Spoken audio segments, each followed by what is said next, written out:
क्या आपने कभी सोचा है कि कुछ लोग अपने जीवन में उद्देश्य और समृद्धि कैसे पा लेते हैं, जबकि दूसरे संघर्ष करते रह जाते हैं? अगर मैं आपसे कहूं कि प्राचीन ज्ञान के पास ऐसे रहस्य छिपे हैं जिन्हें भारत में लाखों लोग दोबारा खोज रहे हैं, लेकिन कुछ लोग इन्हें अपनाने में झिझकते हैं। आज हम जानेंगे कि लोग हिंदू धर्म के बारे में क्या सोच रहे हैं और कैसे यह आपके जीवन, समृद्धि और उद्देश्य के प्रति नजरिया पूरी तरह बदल सकता है। लेकिन रुकिए, इससे पहले कि आप सोचें कि यह सिर्फ धर्म पर एक और लेक्चर है, खुद से यह सवाल पूछिए, क्या होगा अगर आपके सबसे कठिन सवालों के जवाब हमेशा से आपके सामने रहे हों? अंत तक हमारे साथ बने रहें, क्योंकि इस वीडियो के बाद आप हिंदू धर्म को एक बिल्कुल नए नजरिए से देखने लगेंगे और आगे न बढ़ें। जो आप सुनने वाले हैं, हो सकता है कि वह आपके जीवन के नजरिए को बदलने का अहम मोड़ बन जाए।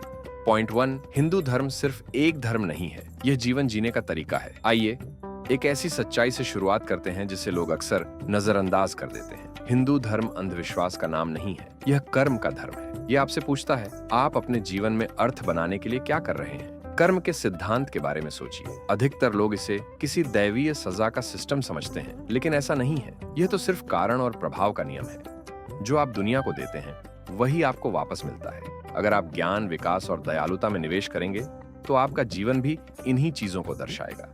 यह आसान लगता है ना? लेकिन सफलता की तलाश में हम इसे क्यों भूल जाते हैं? एक सवाल, क्या आपने कभी धीमे वाईफाई के लिए शिकायत की है, जबकि असली समस्या यह थी कि आपने बिल नहीं भरा था? ठीक यही तरीका कर्म का है। तो हिंदू धर्म के बारे में लोग सबसे पहले क्या सोचते हैं? यह सिर्फ एक धर्म नहीं है, यह एक सोच है, एक रूपरेखा जो आपको इरादे के साथ जीना सिखाती है। पॉइंट 2, जटिलता का डर। लेकिन यह वास्तव में सरलता के बारे में है। अब मजेदार बात यह है कि कई लोग हिंदू धर्म को एक बहुत जटिल चीज के रूप में देखते हैं।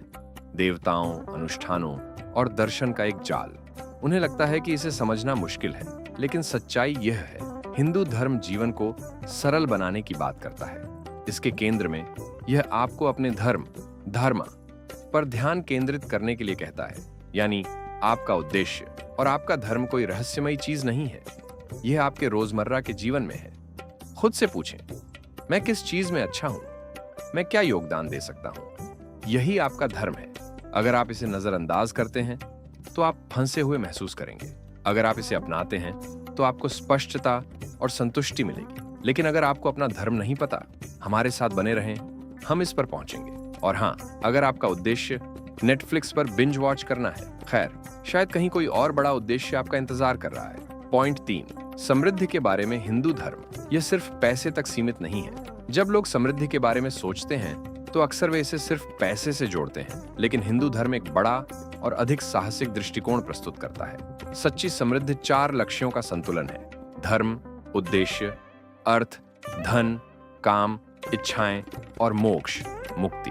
और जीवन असंतुलित महसूस होगा। यहाँ एक गंभीर बात है, ज्यादातर लोग केवल अर्थ, पैसा पर ध्यान केंद्रित करते हैं, जबकि बाकी 3 को भूल जाते हैं। वे धन के पीछे दौड़ते हैं, लेकिन जो वास्तव में उन्हें संतोष देता है, उसे खो देते हैं। हिंदू धर्म सिखाता है कि धन एक साधन है, गंतव्य नहीं। एक सवाल, अगर आपके पास दुनिया का सारा पैसा हो, लेकिन न स्वास्थ्य हो, न उद्देश्य और न प्रेम, तो क्या वह पैसा आपके लिए मूल्यवान होगा?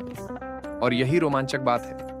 जब आप इन लक्ष्यों को संतुलित करते हैं, तो समृद्धि अपने आप आपके जीवन में आने लगती है। पॉइंट 4, डर बनाम आजादी। हिंदू धर्म का असली पाठ। आइए सच्चाई का सामना करें। डर हमें सबसे ज्यादा पीछे रोकता है।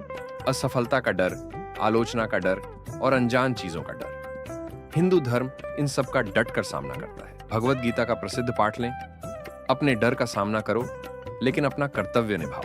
यह डर को अनदेखा करने की बात नहीं करता, यह डर के बावजूद कार्रवाई करने की बात करता है। तो क्या चीज आपको अपने करियर या रिश्तों में वह बड़ा कदम उठाने से रोक रही है? क्या यह छोड़ने का डर हो सकता है? और नहीं, मैं आपके फ्रिज में रखे बचे हुए पिज्जा को छोड़ने की बात नहीं कर रहा हूं। आप उसे रख सकते हैं। यहाँ मुख्य सबक क्या है?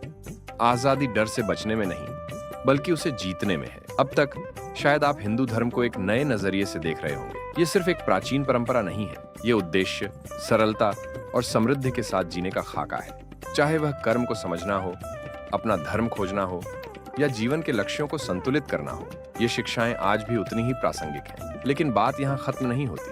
असली सवाल ये है, आप इस ज्ञान के साथ क्या करेंगे? अगर आप अपने जीवन पर नियंत्रण पाना चाहते हैं और ऐसा भविष्य बनाना चाहते हैं जो पहले से कहीं बेहतर बढ़े, तो यही मत रुकिए, मेरी अगली वीडियो देखें, power of compounding. It's about multiplying everything good in your life. अभी क्लिक करें और मैं वहां आपका इंतजार करूंगा।